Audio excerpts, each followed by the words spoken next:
Ramanand Yadav Gurugram bar association के प्रधान पद के उम्मीदवार ने प्रेस कॉन्फ्रेंस में बताया कि चुनाव में जीतने पर अधिवक्ताओं के लिए चैम्बर बनवाना उनकी प्राथमिकता होगी। उन्होंने कहा कि गुरुग्राम में टावर ऑफ जस्टिस के पास 5 एकड़ भूमि पर 3000 चैम्बर बनाने का प्रस्ताव मुख्यमंत्री कार्यालय में लंबित है और वे इसे जल्द पूरा करेंगे। इसके अलावा उन्होंने जिला न्यायालय में ई फाइलिंग और पेपर बुक काउंटर की स्थापना, महिला वकीलों के लिए 30% आरक्षण और युवा वकीलों के लिए लीगल पेपर प्रेजेंटेशन और मूट कोर्ट प्रतियोगिताएं आयोजित करने का वादा किया। ये अधिवक्ताओं के लिए वाईफाई, वैलेट पार्किंग और साफ सफाई जैसी सुविधाएं भी प्रदान करेंगे।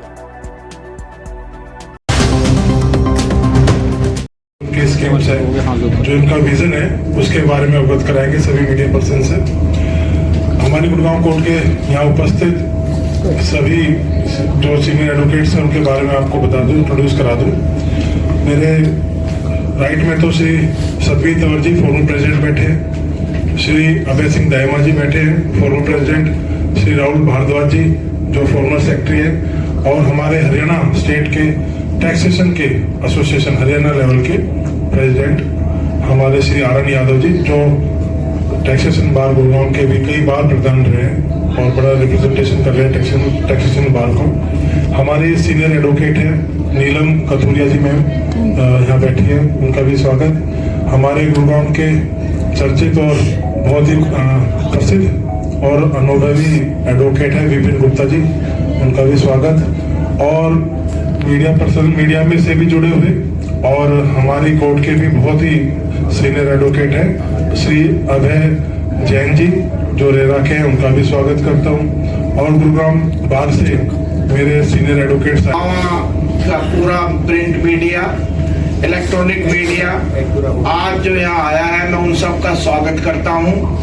और मेरे सहयोग में या मेरे समर्थन में मेरे अजीज जो साथी बैठे हैं जिनका नाम भाई प्रवेश ने लिया है, उन सब का भी मैं स्वागत करता हूं। देखिए 28 फरवरी 2025 को प्रेसिडेंट के और दूसरे ऑफिस बीनर के चुनाव होने हैं, उनमें मैं प्रधान पद के लिए चुनाव लड़ रहा हूं। तो आज आप लोगों को प्रिंट मीडिया को, इलेक्ट्रॉनिक मीडिया को बेसिकली इसलिए बुलाया गया है अब भाई मेरी इस चुनाव में प्रायोरिटीज क्या है डिस्ट्रिक्ट बार एसोसिएशन के लिए। तो उन प्रायोरिटीज में मैंने 3 प्रायोरिटीज सर्वप्रथम ली है। एक पहली प्रायोरिटी है आज के दिन गुड़गांवा कोर्ट कॉम्प्लेक्स में जो बेसिक एमिनिटीज हैं और बेसिक इंफ्रास्ट्रक्चर है उसकी एक्यूट से एक्यूट शॉर्टेज है, जिसमें कि एडवोकेट्स के लिए, नए एडवोकेट्स के लिए सिटिंग अरेंजमेंट्स और चैम्बर्स का और दूसरी basic amenities like washroom etcetera की एक्यूट शॉर्टेज है। तो उसके लिए जो पहले से जो हमारे मेरे प्रेसिडेंट हैं और प्रेसिडेंट बॉडी है, उन्होंने 5.5 एकड़ जमीन का प्रोसेस किया हुआ है। वो मेटरलाइज नहीं हुआ गवर्नमेंट एंड पे, क्योंकि इलेक्शंस आ गए, ये आगे वो आगे, जिस वजह से भी है वो कोरस्पोंडेंस में लेके आया हूँ।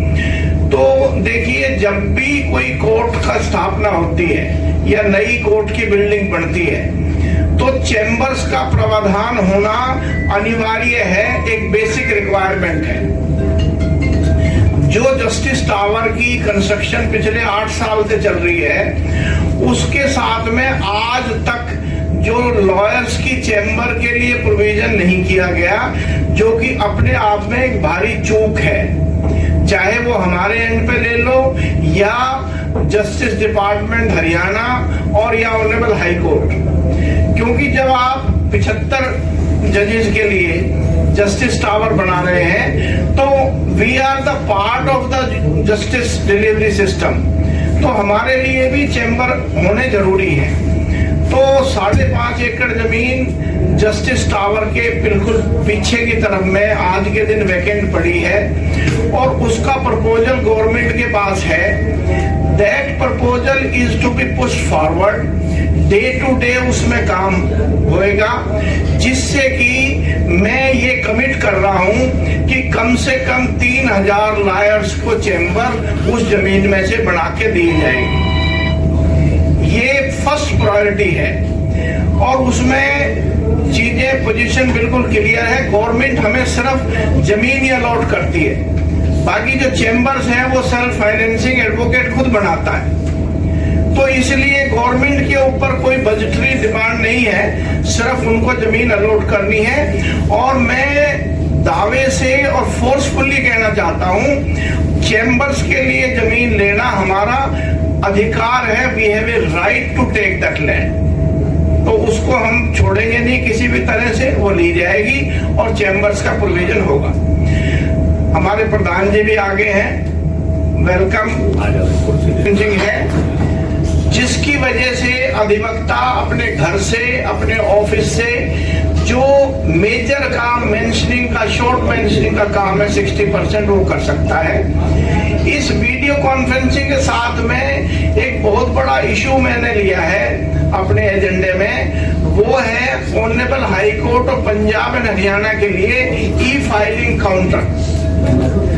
अगर हमने ई फाइलिंग काउंटर गुड़गांव में स्थापित कर दिया, इसका मतलब ये है कि Haryana, Punjab and Haryana high court की बेंच ही गुड़गांव में आ गई, क्योंकि हम अपनी पिटीशन यहीं फाइल करेंगे और वीडियो कॉन्फ्रेंसिंग के तहत उसको परस्यू करेंगे। और ये कंसेप्ट अब ऑनरेबल सुप्रीम कोर्ट ने भी मान लिया है, क्योंकि जब उड़ीसा जैसे देश में, उड़ीसा जैसे प्रदेश में सारी ही कोर्ट से डिस्ट्रिक्ट कोर्ट में फाइलिंग हो सकती है, तो यहाँ क्यों नहीं हो सकती।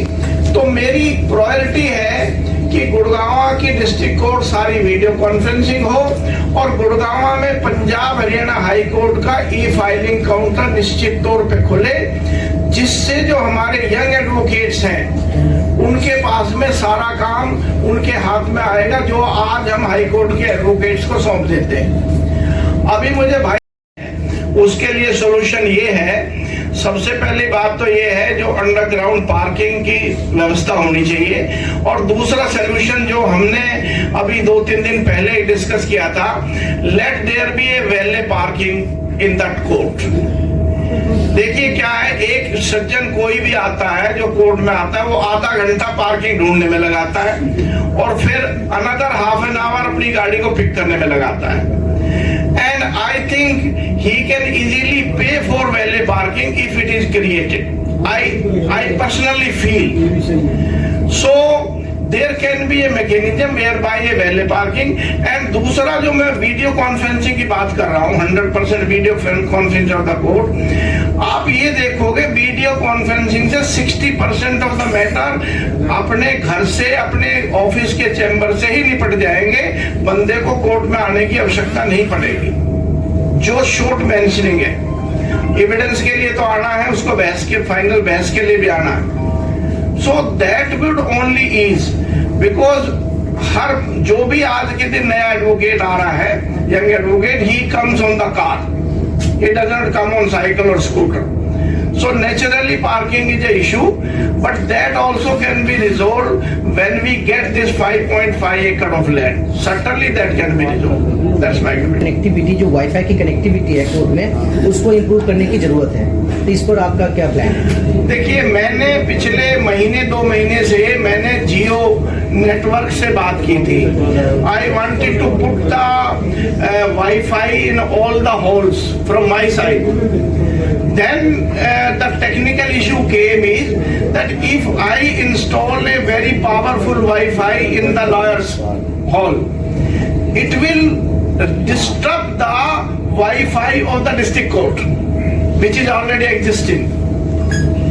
So as a result of which we need to have a consent from the district administration or from the high court to put a high power Wi-Fi in the district complex. So that also is in the priority and it can be done. And basically you all are aware, my priority would be this, just Delhi high court में और honourable supreme court में decide हो चुका है, अब 30% women reservation in the executive and the office bearer has to be created. There is no go and there is no nothing to say on that. मैं madam आपसे पूछूं कि महिला प्रधान क्यों नहीं खड़ी हो रही है? क्या आरक्षण है, मतलब यहाँ भी महिला पुरुष होती होती है। नमस्कार, a very warm welcome to all of you. Thank you for coming. अच्छा सवाल है, and as Ramanand sir has mentioned, it's already said that reservation has been announced. So खड़ी नहीं हुई है मतलब नहीं कि खड़ी होंगी नहीं. I am also sitting in this conference today representing women only. We are almost 1,200 women, very highly qualified, educated, understands the problem of women better than men. So for certainly this is on our agenda that next time we are considering to have a strong women candidate coming and standing for these power positions. Ramanand जी, एक और आप Are calibrating right now that we want strong candidate from the women to stand for strong positions.